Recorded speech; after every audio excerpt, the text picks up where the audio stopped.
Hey folks, welcome back. Time to talk a little bit more about Doctor Who in honor of the 60th anniversary of the classic BBC science fiction TV series. We're looking at Doctor Who's history through the medium of role-playing games, which is of course one of my focuses on this channel. So recently we talked about the first edition rulebooks, and we've looked at the unit sourcebook as well, which is a great supplement if you want to have different types of characters, advanced combat rules, mass combat rules, base building, lots of other cool stuff added to your campaign. And that's all well and good. You've got lots of ingredients in both the box set and that source book and the other source books that I'll look at in the future. But what about plot lines? What about if you're a GM and you think, well, I know about Doctor Who somewhat, but what kind of adventure should I make? What could inspire me? And Cubicle 7 luckily has you covered very much in that regard, because what they've done is they've actually released these fantastic source books for every single one of the Doctors so far. Well, the 13th Doctor Sourcebook is coming out next year. That's the Jodie Whittaker iteration. But everything up to the 12th Doctor has been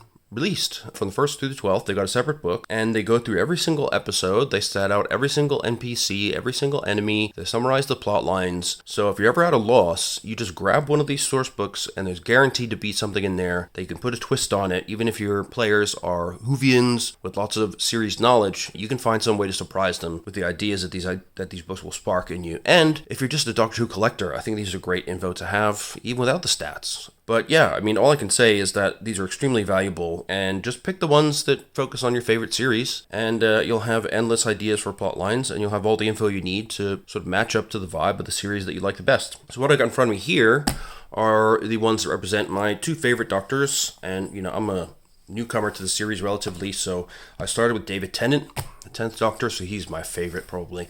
And then I enjoyed Matt Smith's run as well, with Silence and more Weeping Angel stuff featured on the front there. Both these guys were in the series for quite a long time, so they have big 256-page source books. And then I heard from around other YouTube videos and stuff and friends that the 4th Doctor is very popular as well. And he also has a thick 256-page source book, whereas some of the Doctors only get 160 pages. This guy has a big chunky one. So I thought, well, I don't know anything about the 4th Doctor, so I'll pick this up and have a look at it and see, now that the entire Doctor Who Whoniverse, as the BBC calls it, is available on iPlayer for free viewing for us here in the UK, and I think it's going to be on Disney Plus soon for those of you in the North American part of the world. This would be a good impetus for me to check out more of the classic series instead of just watching the recent stuff. So that was my idea behind getting that one. So what I thought we'll do is, I'm not going to look at all these right now. What I'll probably do, we'll do a quick flip through the 4th Doctor, get a little bit of the vibe of that series. I'm not going to spoil every single page because it really would be a spoiler. They give you the plot lines for everything essentially, so I won't do that, but I will show you just the wealth of information that you'll find in here and how useful it'll be for you as a games master, or just for reference, as I say, to pluck ideas from at any time. I find myself sort of wanting to bid on other supplements on eBay and stuff, or buy them from Amazon or whatever, just to have them, because they're just packed with info. They are really well done. So we'll start by looking at the 4th Doctor, and then probably I'll do a second video where we'll look at the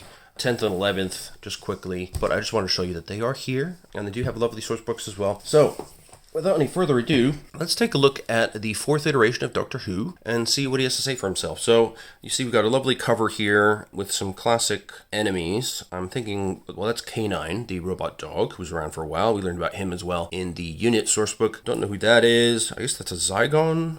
Maybe that's Davros. Don't know who that is.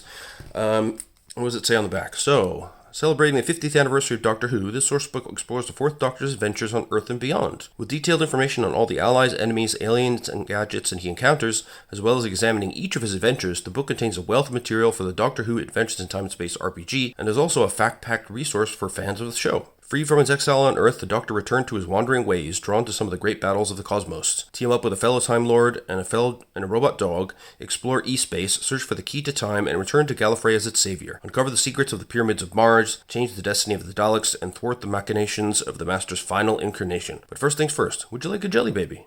Maybe? I don't know. So anyway, let's pop inside and take a look. Again, Cubicle 7 not big on end papers, is what I'm gathering from their releases. Lovely front image here. I like this sort of moody, close-up portrait style here. We've got Doctor Who's the famous scarf here. One of my friends bought one of these scarves, in fact, because he's a big fan of Doctor Who, and he wears it with pride. We got the credits. So the line developer is Gareth Ryder Hanrahan. His name suspiciously appears on almost everything that I find I really like. So I'm going to go ahead and recommend that if you see his name on something, it's probably worth checking out. That would be my general consensus here. And let's see if I can get just a little bit of light on the subject. All right, so with that done, so we'll look at the table of contents. We've got Chapter 1, playing the Fourth Doctor era. So there's some adventure seeds, just right off the bat, some new character traits you can use, which is great, and some new gadgets, which appear in this series. Then we have a summary of the Fourth Doctor's companions, Fourth Doctor's character sheet itself, character sheets for the companions, and the Fourth Doctor's TARDIS. And then we have Chapter 3 is the Fourth Doctor's adventures. So look at all this. Every single episode is listed here with full details, as you will see. Then we have an appendix called Shada. Don't know what that means. Again, showing my lack of specific Doctor Who knowledge, which I can only apologize for. But yeah, let's get into it. So in the intro, they say, you may be a doctor, but I'm the doctor. The definite article, you might say. So released from his exile on Earth, the doctor decided he had better things to do than fill out paperwork for the Brigadier. That's the leader of unit. He returned to his wandering ways and was drawn into the great battles of the cosmos. Blah, blah, blah. He did it all wonderfully. More importantly, he did it all absurdly. First things first, would you like a jelly baby? As you saw in the back. That must be a catchphrase, I'm assuming. So the Fourth Doctor Sourcebook is primarily a game master's resource for running adventures either with or in the style of the Fourth Doctor. While players will certainly benefit from the background information on the Doctor and his companions, all the rules needed to create or portray the Fourth Doctor's companions are found in the player's guide from the main box set or in this book. That said, it's always handy to have access to the Time Traveler's Companion, which we'll look at once it arrives. For me, it's still in the post. So this book is designed to be a primer on capturing the feel of the Fourth Doctor's era, which is great for me since I don't know what that era involves. And then Chapter 1 describes how to do just that, what makes a Fourth Doctor adventure different from those experienced by his other incarnations. Chapter 2 is packed with character sheets and info on the Doctor and his companions. And Chapter 3 describes the Fourth Doctor's adventures. Each adventure has the following sections: a synopsis, running the adventure, so how to plot it and game master it, how to adapt to different Doctors, different groups, and how to use bits and pieces of the adventures in your own games. I mean, how great is that? Characters, monsters, and gadgets. Sometimes we'll give you full stats for a character, at other times when their attributes and skills are obvious or irrelevant, we'll just list their key traits. And then ideas for further adventures. So there's further adventure seeds as well for each of the episodes covered. So they're really giving you everything you could possibly ask for as a GM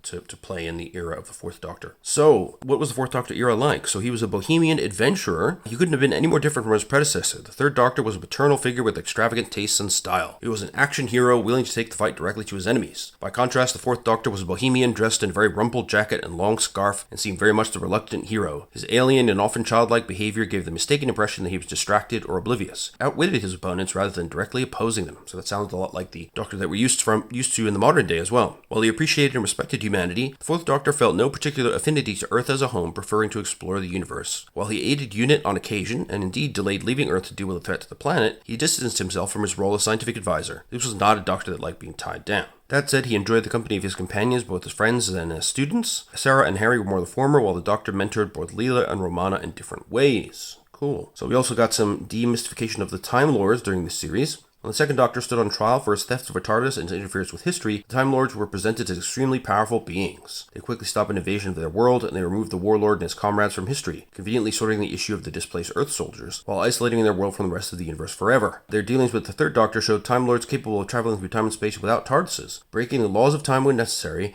and removing information from a fellow Time Lord's mind. During the Fourth Doctor's adventures, the Time Lords were portrayed as a rather conservative group enmeshed in ceremony and tradition, not unlike a university culture whose members never leave the grounds or participate in the rest of the world. They're so dedicated to non-interference and devoid of strong emotion, they take classes in detachment, that they become incapable of helping themselves. In contrast to the demigods that quickly stopped the Warlord, the Time Lords are conquered twice in a single adventure, although the Doctor helped. Then we also see some of the Earth's far future, so they see that in an episode called Nightmare of Eden, taking place around 2116. We see the Galactic Cyber Wars of the 26th century, the Invisible Enemy in the year 5000, the Battle of Reykjavik during World War IV in the 51st century, the Ark in Space and the Sontaran Experiment are set around the year 15,000, and Earth was presumably abandoned not long after World War IV. The Sunmaker's date is unspecified, but likely takes place after 15,000, and Planet of Evil is the furthest out as it takes place in the year 37,166. There was also a Gothic aesthetic, reminiscent of the horror literature of the 19th century. These had a darker, more adult tone, no doubt helped by the relative isolation of the Doctor and companions. UNIT only appeared in 4 adventures. This was highlighted by the Doctor's preference for the darker secondary console room for several of these adventures. Well, that's interesting. So one important aspect of this is that it's just window dressing. So none of the Fourth Doctor's adversaries are supernatural. Indeed, they're explicitly given scientific explanation. Psychic powers are considered scientific rather than magical. And then there were some new adversaries. So only the Daleks, the Master, and the Sontarans are encountered more than once. When the Doctor does meet old adversaries, there's a note of finality about their appearances. The Cybermen were on their last legs, while the Sontarans were conceivably erased from history, although this turned out not to be the case in either circumstance. Okay, cool. So then we have some adventure seeds. So I won't go through all of these, but we've got one in a ship with Victorian decor, some kind of pleasure yacht, but the inhabitants soon discover it's also fitted for combat. Interesting. Here's one where the TARDIS arrives near a traveler's inn in early 1800s New York State. It's cool. We've got the end of the world. The TARDIS arrives inside this pleasant-smelling hold of the G.G. Brewer, a Dutch steamship that normally transports spices but are currently relying on its armaments to hunt a sea serpent that is terrorizing the trade routes. Interesting. So we also have some other themes here. Liberated companions. So the Fourth Doctor chose adults rather than teenagers as his companions. They joined the Doctor for adventure rather than for a need for a mentor. For players, this means that companions can have very useful skill sets and can do a lot of adventuring on their own without overly relying on the Doctor's expertise. Adric and K9 are brilliant at mathematics, and K9 is a supercomputer on wheels. That's cool. Then we have too many Time Lords. So the Fourth Doctor is the only incarnation to have another Time Lord as a long-term companion. Well, I didn't know that. Okay. And then they point out that while being Time Lords is cool, that they shouldn't overshadow the human characters, because human characters have greater balance of story points. And Time Lords are usually academics, so human companions can be more action-oriented, taking more skills in combat and stuff like that. And there's some new character traits inspired by the Fourth Doctor. So we have Arrogant, minor good. You're not very easy to get along with, but you have a powerful confidence. You gain +2 to resisting fear and feelings of hopelessness, but suffer -1 to social interactions with those you consider inferior to yourself. Alright. Biorhythmic control. You have to be a Time Lord for this. It's special good. The Time Lord can biorhythmically control all individual aspects of their bodily functions, including their heart rate, body temperature, etc., and can even place themselves in a self-induced coma. So for a single story point, the Time Lord can use this trait to achieve one effect related to control of their body. This could be used to fake death, lower their physical need for oxygen, or even to use their hearts to tap out a message in Gallifreyan Morse code. Costs 3 character points. We also have Cloistered, minor bad. You have to be a Time Lord for that as well. The Time Lord has never left Gallifrey, having spent their entire post-academy career in theoretical research, little or no practical experience with creatures and technology of other worlds and time zones. So in this case, the Time Lord always suffers the penalty for using technology below their tech level, even if they have the experienced Time Lord trait, and they may not take the Time Traveler trait. In addition, they will suffer a +2 difficulty when dealing socially with other species. This trait may eventually be bought off, but only after the Game Master feels the Time Lord has traveled enough. Then we have Detect Truth, a major good, so you have to be an alien, psychic, or robot. So basically you can tell if somebody is lying. You get a bonus of +6 when trying to determine the veracity of someone you're speaking to. So it could be a psychic talent or a built-in gadget like a truth beam. We have Doctorate, minor good. This is for Time Lords. So this gives the Time Lord an area of expertise in either knowledge or science like Gallifreyan law or thermodynamics. The focus, intelligence, and memory of a Time Lord can apply to these pet subjects often exceeds anything a human can aspire to, granting a +3 to their rolls instead of the usual +2. You can be huge! Major alien good. You're gigantic, the size of a house at least. You can smash through obstacles, throw vehicles around like toys, and are resistant to most physical attacks. Your strength is increased by 4 and your speed by 2. The downside is it's much easier for other people to hit you with range attacks, +4 bonus to marksman attacks against you, and you're really easy to spot, +8 bonus to awareness rolls to see you. Okay. Impervious, major alien good. You're extremely resistant to damage from almost any form of weapon. This might be due to an almost insubstantial form or a body of stone or metal. When hit by a weapon, shift the damage result down by 1 step, e.g. fantastic becomes good, before applying any other abilities. Successful attacks will always do a minimum of 1 point of damage. Have inspiring love, minor good. You love someone and they love you back. Being with them fills you with confidence, granting you +1 to rolls you make when they are with you and supporting you. This trait may be taken with passionate love. If you lose the object of your affection, you suffer -1 to all rolls until the Game Master decides that you have recovered from the loss or rejection. You could be noble, so you've been born into the aristocracy, and your experience gives you a +2 bonus whenever you do socially with the cream of society, especially when you're in a formal environment. You can be single-minded. So each battle you lose makes you more dedicated to winning the war. For the minor level, each time your plans are interrupted by someone acting against you, you gain a story point. As a major trait, you gain 2 story points when any of your plans fail. However, you also become more obsessed with defeating your enemies the more story points you gain this way. Could be wanted, minor or major. So you're actively hunted by a group. They may believe you've committed a crime, or they may just easily want to worship you as the chosen one. Either way, you don't want them to catch up with you. If it's a minor trait, the group will sometimes come across you but have limited resources. As a major trait, the group are very powerful, and if they catch up with you, you are as good as captured. You can be loud, so your voice always carries. You suffer a -2 penalty to stealth rolls, and unless they specify they're trying to be quiet, their approach is automatically detected, and their voice is easy to overhear by those nearby. Outsider, minor bad. You aren't very good at making friends, and you suffer a -2 penalty to social roles with strangers, and may not take the friends trait at character creation. That's rough. Passionate love. Right, major bad. Your love for someone is so consuming it's hard to see past it. You're constantly in fear for their safety. When you're not with the object of your affection, you suffer -2 on any action, except those that will reunite you. You must also pass a resolve plus ingenuity check, difficulty 15, to do anything that will not bring them back to you. Wow, that's pretty harsh. Sesquipedalian, minor bad. You habitually use complicated phraseology, abstruse verbiage, and academic language, even while in the process of elucidating the most commonplace and quotidian concepts. I see what they did there. You suffer a -2 penalty when trying to explain or teach anything. However, you gain +1 when attempting to impress people with your skills and abilities. Silver spoon, minor bad, so you grow up with privilege. You have a -2 penalty when dealing with the poor and destitute, and also when attempting actions that might be dirty or unpleasant and might be beneath you, quote unquote. You could be slow, minor or major bad. A lot of the Doctor's adversaries are dangerous, but thankfully many of them move slowly.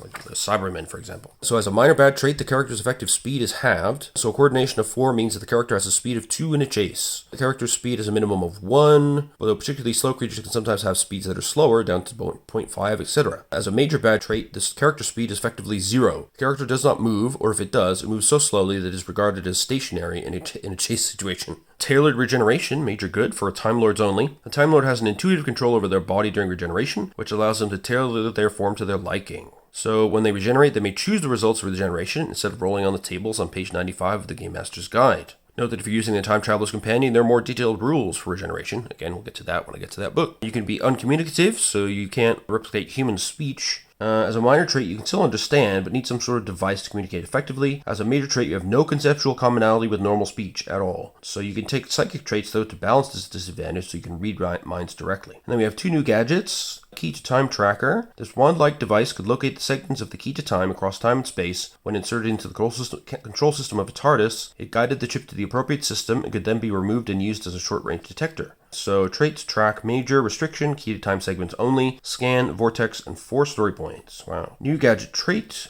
track, minor or good. So that's what we have here. This item can find things for you. As a minor trait, it can locate the target as long as it is on the same planet. As a major trait, the device can find the quarry anywhere in the universe. So now we get to the Doctor and his companions. So I won't go through all the details here, but we've got Leela, a warrior of the Sevatim tribe, descendants of the survivors of a crashed Earth survey ship. We've got K9, presented to the Doctor and Leela by his original owner, Professor Marius, a very loyal robot dog. Then we have Romana, first incarnation. Her original name was Romana Advoratrilundar.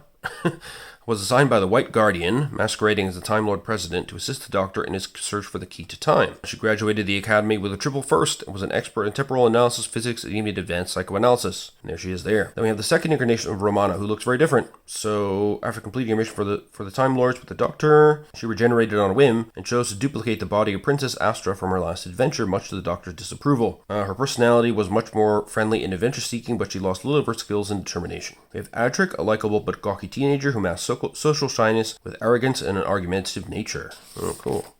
And there he is. And we have Nisa of Traken, the daughter of Consul Tremus, one of the leaders of planet Traken, and had a privileged upbringing in a beautiful and peaceful society. Then we have Tegan Jovanka. She wanted to see the world and became an air hostess and joined the Doctor quite by accident. Looking for help with car trouble, she wandered into the TARDIS and got lost. This accident saved her life, as she would otherwise have been killed by the Master. Wow, look at that. And here we have a pretty spectacular character sheet here for the 4th Doctor. So he's got Ingenuity 7, 4 is in Awareness Coordination, 5 in Presence and Resolve, and just a 3 in Strength. For skills, he's got a pretty wide variety here, but he's got 5 in Science and Knowledge, 4 in Convince, Technology, Transport, Marksman, surprisingly, and Fighting, and the rest are 3s, 2s, and 1s. So we got some background on him. He's cantankerous and eccentric. He loves to keep people off balance by doing and saying strange things at odd times. He also hates being told he is wrong, especially when he is.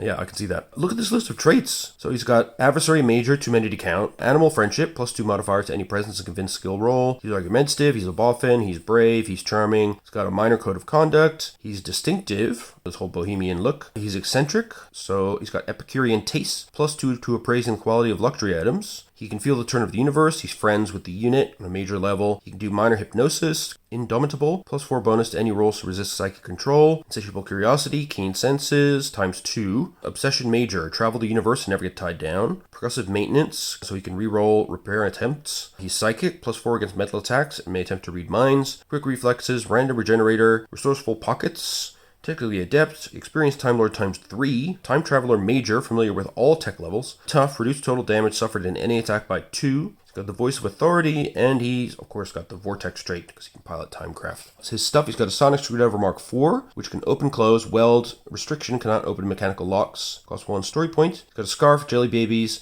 local field gravity detector, brackets yo-yo, hundreds of useless odds and ends. Then we got all the companions. So Sarah Jane Smith, she is more human scale in her attributes with 4s in awareness and resolve. Those are her best. Her best skills appear to be convince and knowledge and subterfuge. She's got the traits attractive, brave, friends, minor with unit, insatiable curiosity, and run for your life. So you're good at running. Then we have Harry Sullivan. His best stats are a 4 in ingenuity and a 5 in resolve. That's pretty good. Best skills, you got a 4 in medicine, 3 in fighting, 3 in marksman. All very useful. And he's got a lot of traits as well. He's brave but clumsy. He's facing the crowd so he can blend in. He's friends with the unit on a minor level. He's lucky. He holds the military rank of lieutenant. Obligation major to unit. Of course, he's loyal to unit. He's tough, unadventurous. He doesn't like to travel. And he has the voice of authority. Then we got Leela, who looks a bit freaked out over here. Her best stats are a 5 in coordination and a 4 in resolve and strength. Her best skills, she got a 4 in fighting and a 3 in athletics, convince, craft, marksman. That's pretty good. She's got attractive, brave, code of conduct minor, distinctive. It's easy to spot. She's experienced. She's got a major gadget, Janus Thorns, see page 98. Insatiable curiosity, keen senses, quick reflexes, sense of direction. Technically inept, so she's not good with gadgets, but she is tough. You have a canine the dog. Yay, the robot dog has his own stat block. He's got a 7 in ingenuity. Wow, just like the doctor. Everything else is pretty middling to rubbish in the case of presence. He's a boffin, so he can create gadgets. That's amazing. He's got 5 rounds rapid, so he can shoot during the runners or doers phases in combat. He's got natural weapons, nose blaster, doing 4/8/L damage. Wow.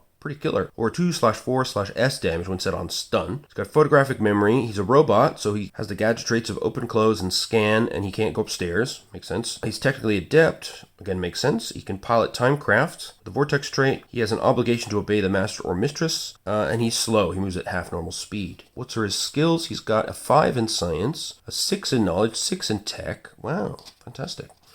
Great little doggy. Canine Mark II. Oh my god, even more. So he's got, again, 7 in ingenuity, 6 in knowledge, 6 in technology, 5 in science. The stats seem the same. And in fact, all the traits seem the same as well. But I guess it's just a bit of a design replacement. Oh yeah, so a little more advanced, but essentially the same. So he was a replacement for the canine when canine was left with Leela on Gallifrey. Okay. Then we've got Adric, the grumpy teenager. He's got a 5 in ingenuity, which is pretty amazing. For skills, he's pretty middling across the board, except for medicine, where he has a 0. And marksman, where he's got a 1. Terrible. But he's a boffin. He can make gadgets. He's brave, fast healing. He's a time traveler, major. He's familiar with tech level 10 and below. That's pretty good for a human. He can pilot timecraft with vortex trait. He's argumentative. He's impulsive, and he's got insatiable curiosity. He's also got a gold age award badge for mathematical excellence and woven membership belt of the Outlaw gang. And we got Romana, the first incarnation. So is she a Time Lord as well? Yeah. So because she's got 9 in ingenuity, which is insane. That's above the Doctor himself. She's got a 5 in science with focuses in temporal physics and psychoanalysis, and she's got a 4 in knowledge, 5 in tech, loads of traits. She's got attractive, arrogant, biorhythmic control, boffin, doctorates, 2 of them, +3 for temporal physics and psychoanalysis. Feel the turn of the universe. She's psychic. She can tailor her regeneration. She's technically adept. She's a Time Lord, so she's not a seasoned time traveler, but she graduated with a first from the Academy on Gallifrey. Voice of authority, vortex. She's cloistered, so she was kind of hidden away on Gallifrey and not used to the universe yet. She's very distinctive, got an obligation to collect the segments of the key to time, and she's sesquipedalian, -2 to teaching roles, but +1 to impressing others. Cool. And then her second incarnation, here we go. Looks totally different. Nice hat, though. Got an ingenuity of 9 still, 5 in presence and resolve. Her skills, she got a 5 again in science, so same skills, basically. And she has a sonic screwdriver as well. She's got attractive, biorhythmic control, boffin, so she can create gadgets now. Oh, she's wanted now, actively hunted by her people, who may catch up with her awkward moments to bring her to justice. And there's something else I feel is missing. Oh yeah, cloistered is gone, so by this time she's experienced. The write-ups are really consistent with the storyline, aren't they? Now we have Nisa of Traken, whatever. Her stat, she's got a 5 in ingenuity, 4 in presence and resolve, which is pretty good. She's skilled in science, biochemistry, and then she's got some useful 3s in fighting, knowledge, and tech. She has the traits attractive, biochemical genius, create biological and chemical gadgets, use science instead of technology for jiggery pokery. I love that they use jiggery poker so much in this game. Brave, charming. She has a minor gadget called the Ion Bonder. She's noble, technically adept, has a code of conduct, last of her kind, and silver spoon, so she's privileged. And then the Ion Bonder, she can weld, do 2/4/6 or stun damage, but has limited charges. Okay, we got Tegan Jovanka, presence 4, resolve 4. Skills are pretty mediocre. Useless as a fighter and marksman, but she's argumentative, attractive, brave, but also clumsy. She's impulsive and loud. She's quite lucky to re-roll any double ones, so that's good. Has +1 bonus to speed, thanks to Run for Your Life when she's running. Unadventurous. So running to the doctor saved her life, but probably wasn't her favorite thing in the world. And then we have the stats for the TARDIS itself. So the TARDIS has 3s in awareness, coordination, and presence, 4s in resolve, strength, and ingenuity. Skills, knowledge 8. Wow. Medicine 2, science, temporal physics 6, tech 4, transport 4, and traits of brave, clairvoyance major, face in the crowd, feel the turn to the universe, psychic, resourceful pockets, sense of direction, telepathy, vortex, and negative traits of argumentative, impulsive, restriction, tricky controls, 6 pilots, and system fault, chameleon circuit. Gadget traits, she has scan times 3, transmit, and major force field, armor of 30, speed of 12, and 19 story points. Wow. 2 key TARDIS properties were revealed during the Fourth Doctor's tenure, by the way. The TARDIS can burn up rooms for extra thrust, which we've seen in recent series as well, converting its internal mass into energy. It also contains a tranquil cloister room where the cloister bell was kept, and this bell sounded when the TARDIS detected terrible danger. Cool. Alright, now we get into the adventures. So again, I'm just going to show you a couple of examples here of just the sheer amount of GM assistance that's in here. We've got, for this adventure, robot. So we have a synopsis of the storyline as it appeared on television. Then we have running the adventure and, the main task of the PCs, how to break it down in sort of game terms. One of the striking things about this adventure is that it puts the newly regenerated Doctor in an adventure that seems more suited to his predecessor. So it's kind of a transitional phase between the third and fourth Doctor. There's interesting parts of this adventure where the nuclear powers of the world give their launch codes to the fifth nuclear power, the UK, in order to ensure world peace. Interesting. Then we have tech levels. So there's just a note here that some groups like Torchwood or Area 51 might have access to higher tech levels than the typical 5 of late 20th century Earth. Then we got some NPCs from this episode. Arnold Jellicoe, Director Hilda Winters, the head of both Think Tank and the Scientific Research Society, and Professor Jeremiah P. Kettlewell, one of the Earth's foremost experts on robotics. We have the K1 robot, built out of living metal. Got Fighting 3, Marksman 3, Convince 1, Technology 3, Strength of 10. Yikes. He's got special immunity, immune to bullets and most conventional weapons. He's enslaved by his masters. Programmed with a prime directive not to harm humans. Got natural weapons of crushing grippers. He's a robot. He's very slow, and he's got a weakness to the metal virus. He's got a disintegrator gun with damage L/L/L. Then we have the giant K1 robot, which has now a strength of 14. After being shot with the experimental disintegrator, he grew to a gigantic size. Loses the Convince, but keeps the fighting marksman technology and gains the huge trait, the size of a building, a big building. But he doesn't have a disintegrator gun this time. But there is the new gadget for the disintegrator gun, so it's a carbine-sized weapon that can hit a target and reduce it to atoms. Its range is effectively line of sight. The Doctor believed that someone standing on the Earth could use it to punch a hole through the moon. Wow, so it's got damage L/L/L, traits delete, yikes, and cost 2 story points. We also have a metal dissolving virus, so it's a form of nanotech, sort of. It dissolves metallic compounds into easily recyclable forms. Inflicts 1 level of damage to any metal object per round of contact, ignoring armor. The virus grows and spreads to cover any metal object it touches. The virus dies only a few minutes after being removed from its container. Traits delete, cost 2 story points. And then we have our further adventures as well. So some ideas for carrying on from this adventure to, extend the basic ideas. Maybe K1 went down a different path, or the notes from Professor Kettlewell survived and the robot was rebuilt. Maybe there's another creature of living metal to be discovered. All kinds of cool stuff. And you'll see that for every single adventure, we've got all this wonderful content with the synopsis, running the adventures, some key questions to address, further adventure ideas, key NPCs. Oh, now we got the Daleks, and there's Davros in his original form, and the Doctor trying to do something jiggery-pokery-esque. We have new gadget, time rings, restriction pre-programmed trips, time travel without a capsule, and the vortex trait. Okay, and again, further adventure seeds for that. And then we've got Dalek prototypes.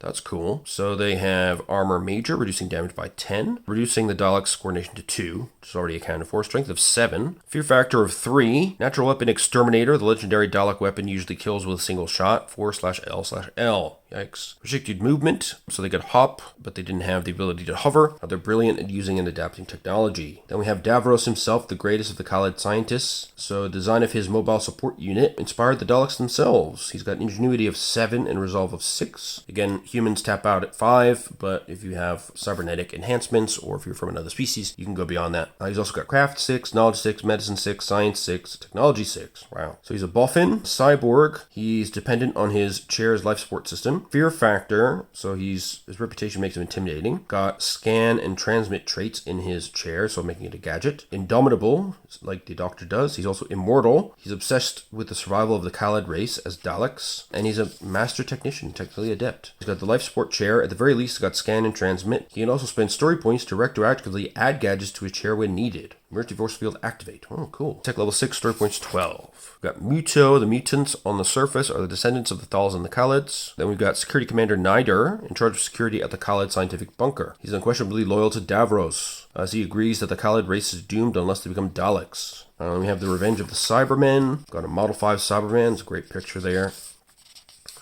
Yeah, this is really making me interested in the Fourth Doctor. It sounds like the character that he represents is really up my street, and there's some really interesting storylines coming to the fore already. I've got the Terror of the Zygons.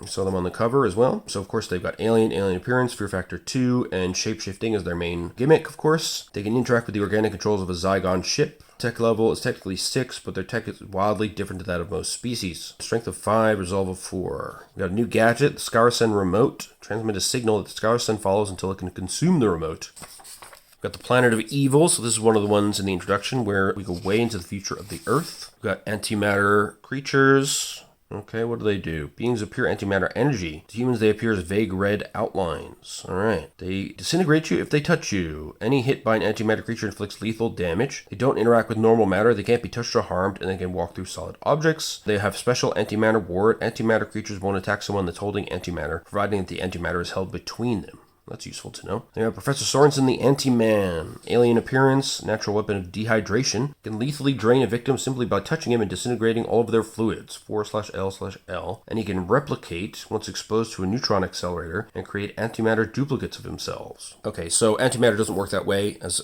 how it's laid out here, obviously, but you can call it something else. The antimatter in Omega's universe, in the third Doctor Sourcebook, did behave in a more conventional way, so that suggests antimatter in this case may be a third form of matter, neither holy matter nor holy antimatter, that could be easily flipped into true antimatter. We got a new gadget, the Oculoid Tracker, that works as a remote eye. Anti-quark vaccine. It gives the user a few hours of immunity to the negative effects of antimatter. Well, some of the negative effects. We got some further adventures as well. Wow, there's so much cool stuff popping up. We got Pyramids of Mars, real-world myths, and how they link up to alien horrors. That's an interesting little table there. Osiris Servicer, a robot that resembles an Egyptian mummy. Cool. New gadget, slave relay ring. That sounds unsavory. The lodestone, a time travel cabinet that resembles a sarcophagus. And the Marconi scope, a prototype of a radio telescope. Got Sutek the Destroyer, the last of the Osirans, an ancient star-spanning race. Getting shades of Stargate here. He has considerable psychic powers, ingenuity of 10, presence of 10, resolve of 14, knowledge 7, craft 6, science 7, technology 7, wow. Clairvoyance, fear factor 3, got a force field with protection 10. He can possess people with a +4 bonus. Pyrokinesis can kill with his mind, causing lethal 4/L/L damage. He's also psychic, and he has restricted movement, so he can't move while the Eye of Horus is active. He's also got telekinesis. He can also contain explosions with his telekinesis, and he can create a mental link to read minds with telepathy. Tech level 9 as well. Yikes, that seems like quite an opponent. Android invasion. We got stats for some android duplicates. See, note how many of Doctor's enemies have weapons with lethal damage, so watch out for that. The Brain of Morbius, Sister of Khan, we've got the Elixir of Life, extends the lifespan of those who drink it, as well as healing grievous injuries. Time Lords use it to aid them through difficult regenerations. It has fast healing and immortal traits. Cost 3 story points. We've got Morbius, another major antagonist, once president of Gallifrey. My god. A Mind Lord, +2 to the use of any psychic ability. Wow. Also a cyborg, has rather large claws with strength +4 damage. Time Lord and Time Traveler. Unattractive. Yeah, it seems that way. Tech level 10, story points 10. Wow. The Seeds of Doom. Alright. So we have... Oh, so this is the last story in the 1970s plus a few years Unit era. So I guess we don't see Unit for much of the rest of the run, I suppose. But they are certainly back nowadays in the 21st century run. We've got a Crinoid hybrid. Man in a rubber suit. Love that. Strength of 6, fighting 3, survival 4. He's got armor, reduced damage by 10, fear factor, +2 bonus to inspire fear, immune to lasers. Well, that's useful if you're fighting Daleks or something. Networked, complete telepathic contact with nearby members of its kind. Strength +2 damage with natural weapons. Weakness to steam. Defoliant can do 4 levels of damage to the Crinoid. Wow. Okay, I guess it is. And here we have a full-on Crinoid, strength of 10, and it's got armor, huge, grows the size of a house, immune to lasers and bullets, strength +2 damage again, but the strength is higher in this case. It's got networked again, and it can animate plants within a certain radius, usually about 3 miles prior to entering its reproductive phase. These plants attack any animal within reach. So much cool stuff. The Mandragora Helix, an energy being and possibly a collective consciousness. It takes no damage from energy or physical attacks. Yeah, cool. Some sidebar about adding TARDIS rooms. TARDISes are really, really big on the inside. The Doctor's TARDIS has at least 2 control rooms, lots of cabins for the crew, storerooms, laboratories, the cloister room, the zero room, the library, the swimming pool, sometimes in the library. For a full accounting, see the Time Traveler's Companion. Anyway, let the players create new TARDIS rooms as they wish. If the room actually has a game benefit, then they have to spend story points to justify it. So, in other words, Quick to the TARDIS Upper House is free, but Quick to the TARDIS Escape Capsule definitely costs 6 story points or so. Yeah, that makes sense. Got some more enemies, NPCs. We've got a gadget. Contains a program to force intelligent life to help regenerate the castrating to which it is coded. It also has a lethal blast, same as a Dalek ray, or a stun blast. Wow, cool. Ooh, I like that. It's neat. Look, Castrian scientist Eldrad. Yep, alien appearance. Can shapeshift. Natural weapons. A range mind blast. 3/6/9 damage. Using resolve instead of coordination. Exposure to radiation will heal it, and has that Castrian ring. So it also can blast you with a lethal blast. Look at the Doctor's get up there. That's pretty cool. And we got the Master. Wow, super creepy. Renegade Time Lord and enemy of the Doctor at the end of his last incarnation. Wow, yeah, looks it. So he's got ingenuity of 9, resolve of 6, but a strength of only 2, so he's really on his last legs. His adversaries major are the Doctor and the Daleks. He is a block transfer specialist. He's a boffin, charming, eccentric, hypnosis, indomitable, obsession with survival at all costs, percussive maintenance, photographic memory, reverse the polarity of the neutron flow, selfish, tailor regeneration, technically adept, time traveler all, time lord engineer, time lord experience, voice of authority, vortex, wanted renegade, and he is weak to gloating. Equipment is a tissue compression eliminator, so trying to keep himself alive. Wow. Got some more NPCs. So that there's the compression eliminator. This hideous device compresses the space between molecules, leaving a dense miniaturized version of the target behind. A direct hit instantly kills living creatures and destroys complex mechanical or electrical circuitry, but even a graze will cause massive amounts of damage. The Master appreciates the terror caused by the tiny doll-like corpses of the victims killed by this weapon, and often leaves them about as macabre calling cards for his enemies to find. Traits delete, L/L/L, and compress. And that's a new trait. It makes things smaller, and the minor version is a one-way shrinking. It makes things small but not unshrink them. The major version can instantly shrink or unshrink a target. Wow, cool. Yep, definitely need to go back to the Whoniverse and watch some of the Fourth Doctor. Lots of cool gadgets showing up here. Oh, here we see the primitive companion Leela. Perhaps that's her first appearance. We've got psychic projections. We've got a Zoanon with an ingenuity of 9. A major eccentricity. It considers itself a god with a fractured personality. We've got Sevatim. The Robots of Death. Well, that's a straightforward name.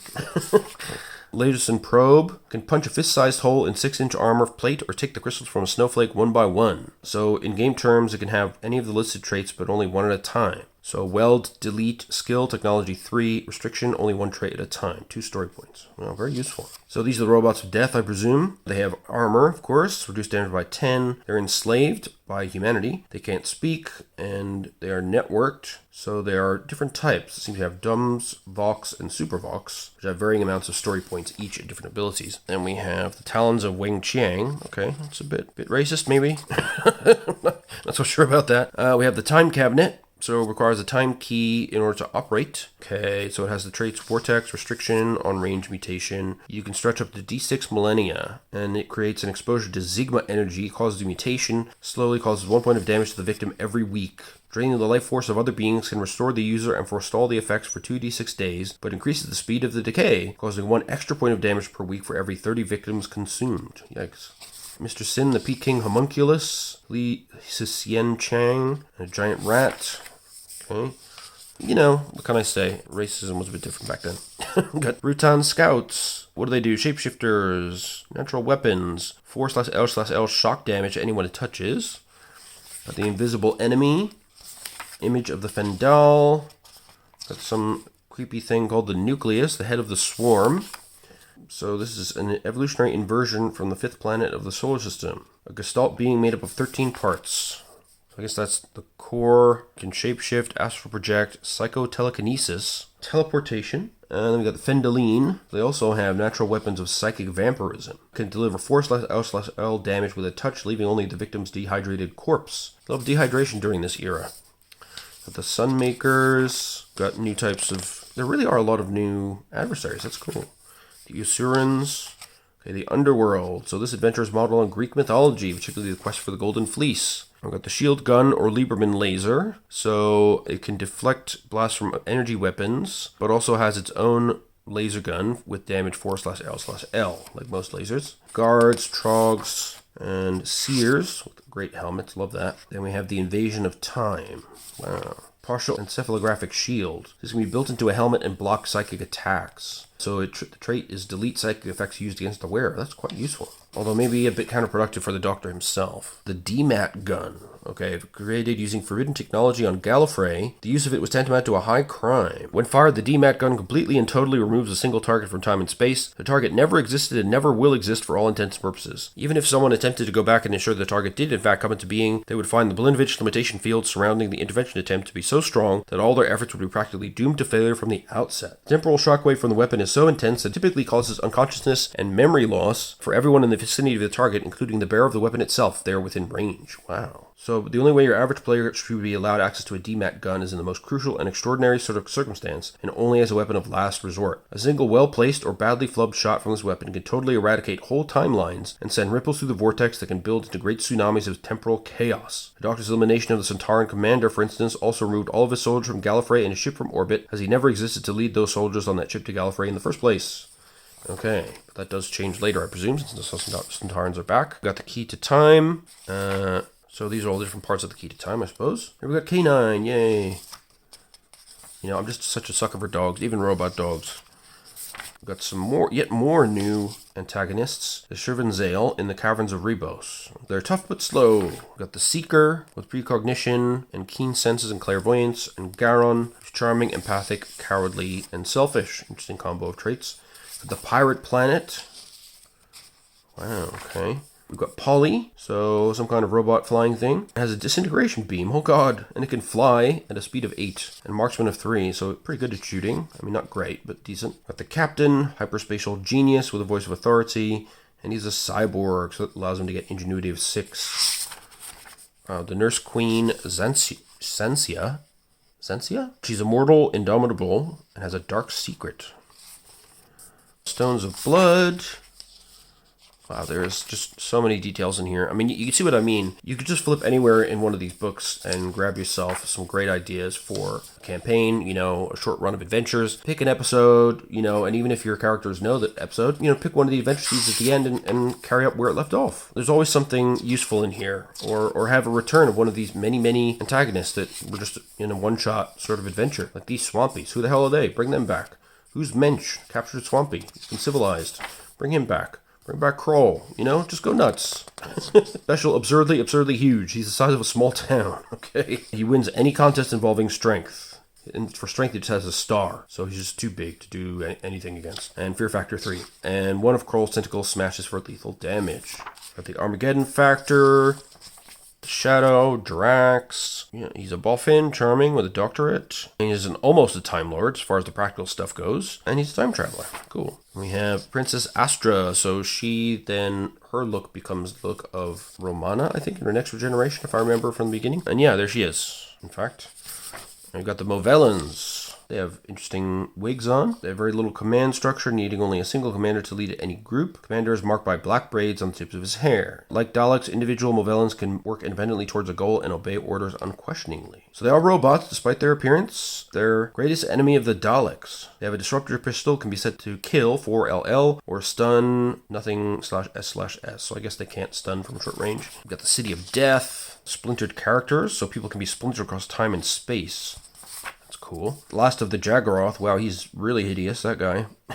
He doesn't have unattractive? That's quite shocking. Oh, I guess he wears a mask to pass for a human. Okay, well, that makes sense. And we got a bunch of new NPCs here. Count Scarleone, Professor Kerensky. Oh, of course, he's a boffin. Got the creature from the pit.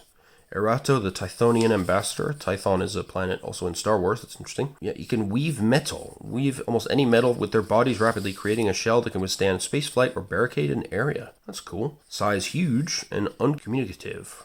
But it's a big green blob, basically. We got Organon, Nightmare of Eden. There's that wonderful scarf in its full glory. Look how huge that is. We got Pilot Diamond, Captain Rig, Mandrills. So what are they? Slow, minor natural weapons, and armor reduced damage by 5. Strength of 7. So maybe one-on-one you could deal with it, but with several it's going to be pretty tough, I think, with armor, high strength, and a decent damage for a natural weapon. And we got the Nemons, a race of bull-headed creatures or a plague of locusts on the galaxy. They consume everything in their path in a process they refer to as the Great Journey of Life. Sounds like a ad hoc justification if I've ever heard one. But they do have high level of tech capability from absorbing everything they come across. Maybe this is an inspiration for the Borg. Sounds a bit like that. So they're obligated to continue the Great Journey of Life. They have a Horn Energy Blast, 4/8/L, but they may opt to do stun damage instead. They also have Claws, immunity to low-power energy weapons, but they are slow. Soul Deed, some NPC. Got the Leisure Hive. Something about the Argolin death cycle.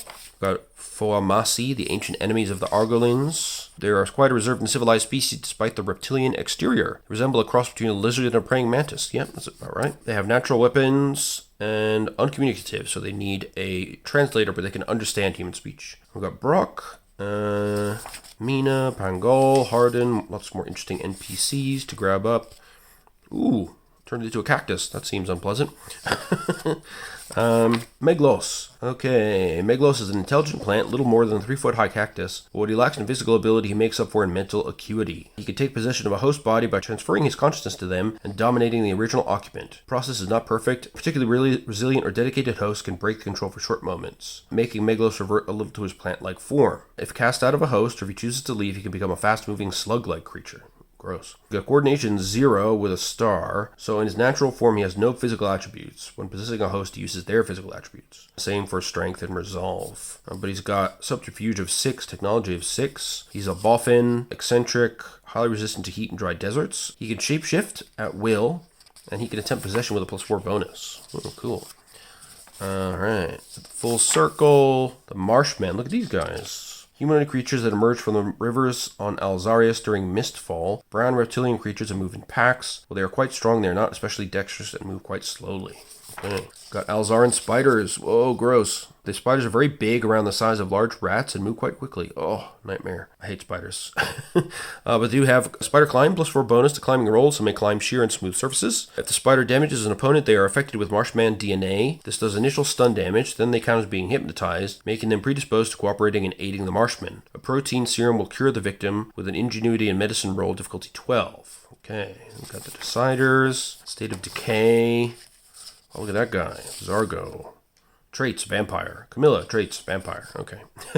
Oh, and this is all the traits the vampires have. I get it. They've got hypnosis major, immortal major, indomitable, psychic training, telepathy, tough, dependency major, so they need blood, instinctive, enslaved, so they must obey the will of the vampire who made them. They have frenzy when they're hungry, obsession with the blood of the living, and -2 when in the presence of holy objects and certain herbs. And it says you really shouldn't let players be vampires, but if they insist, you can do that. They get +3 strength. They get all those nice vampire traits with the exception of enslaved. A character vampire is assumed to have broken free of the control of its master. They instead gain adversary major. Being a vampire costs 6 character points and 4 story points.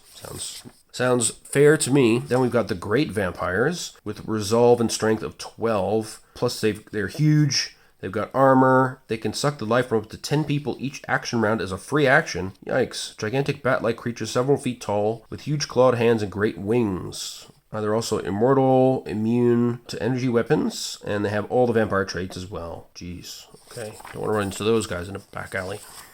Warrior's Gate. They have Gundam warrior robots. Sounds suspiciously like Gundam. They have strength of 6, fighting 4, armor major, so reduce damage by 10. They can follow established paths through time with the vortex trait, and they're obsessed with killing all Tharils, and they have an axe or sword, strength +2 damage.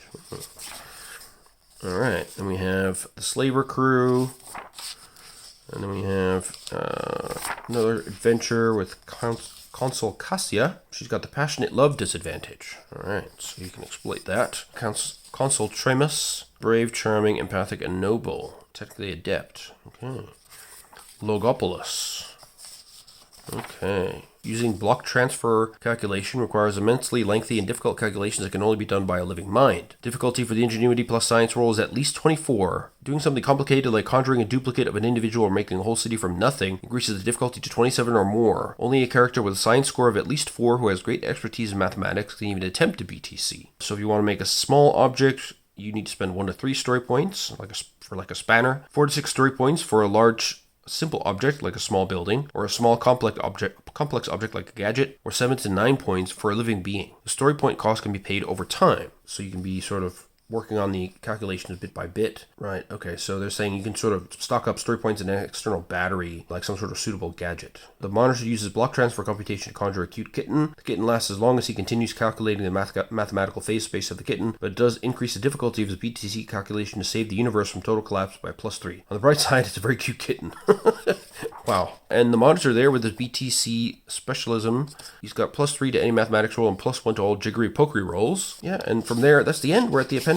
So Shada is one of the great unaired masterpieces of Doctor Who. Ah, okay. So I wonder if this is one of the recently restored episodes that the BBC is presenting, or if it's the one they're trying to... There's 2 unaired episodes they're trying to obtain from a private party who apparently refuses to part with them. I think he wants lots of money, would be my guess.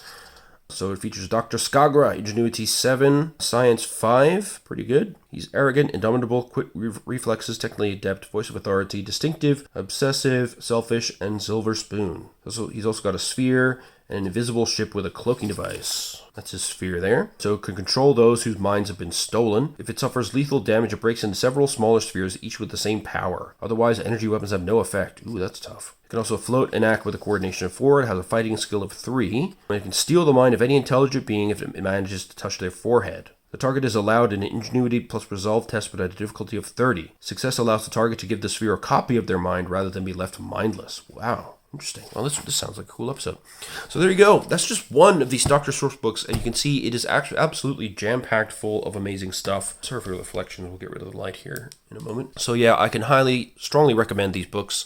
I think if you have any degree of interest in the franchise, grab the books for your favorite doctor or doctors, and you will never be lacking for ideas, random NPCs, cool stuff to bring back from past episodes, and callbacks to famous nemesis and adversaries. I mean, just an amazing resource. And remember, there's one of these for all the first 12 doctors. The 13th Doctor Resource book is coming out, I think, Q2 of 2024 in hardcover, and before that in PDF. In fact, it might be in PDF already. I'm not entirely sure. But yeah, fantastic. So in the next video, I'll take a quick look at the other 2 books, just briefly, because I think the more recent episodes are more likely to attract watchers, perhaps, than the older stuff. So I won't want to spoil anything for you guys. So that was Doctor Who, 4th Doctor Sourcebook, 256 pages of amazing stuff for the Game Master. My strongest possible recommendation.